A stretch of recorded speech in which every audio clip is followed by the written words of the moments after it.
ಅಂಬೇಡ್ಕರ್ವಾದಿ ಯಾವಾಗಲೂ ಕೂಡ ಯಾ RSS ಅಂಜಿಲ್ಲ, ಯಾ RSS ಹಬ್ಬಗೂ ಅಂಜಿಲ್ಲ. Mohan Bhagwat ನೀನು RSS ಅಜೆಂಡಾ ಇವತ್ತಿಗೆ ಬೀದಿಯಲ್ಲಿ ಏನ ರಮೇಶ್ ಜಿಗಣಿ ಅವರು ನಮ್ಮ ಕರ್ನಾಟಕ ರಾಜ್ಯದ ಅತ್ಯಂತ ಬುದ್ಧಿವಂತ ಗೃಹ ಸಚಿವ ಪ್ರಿಯಾಂಕ್ ಖರ್ಗೆ ಸಾಹೇಬ್ರ ಬಗ್ಗೆ ತಿಳಿಯನ್ನು ಕಾರುವಂಥ ಕೆಲಸ ಈ ರಮೇಶ್ ಜಿಗಣಿ ಅವರು ಮಾಡ್ತಾ ಇದ್ದಾರೆ ಬಂಧುಗಳು.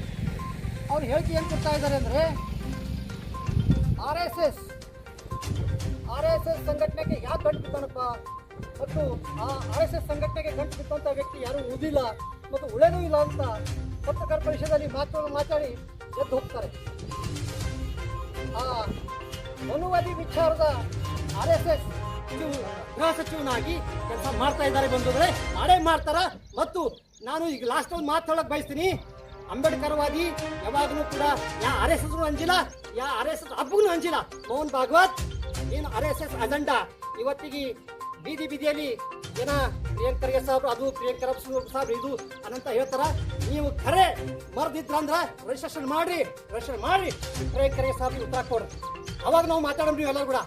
ಇವತ್ತಿಗೆ ಏನೋ ತಿಳಿದಾರ ವ್ಯಕ್ತಿ ರಮೇಶ್ ಜಿಗಣಿ ಅವರು ಹೇಳಿಕೆ ಕೊಟ್ಟು ಹೇಗೆ ಹೋಗ್ತಾರ, ಅದು ಅವರು ಅನುಭವಿಸ್ಲಾಕತ್ತಾರ. ಈಗ ಅನುಭವಿಸ್ಲೇಬೇಕು ಅವರು. ನಾವು ನಮ್ಮವರೇ ಇರಲಿ ಮತ್ತವರೇ ಇರಲಿ, ಅನ್ಯಾಯ ಪರವಾಗಿ ಧ್ವನಿ ಎತ್ತಂತ ಎಲ್ಲರೂ ನಮ್ಮವರೇ.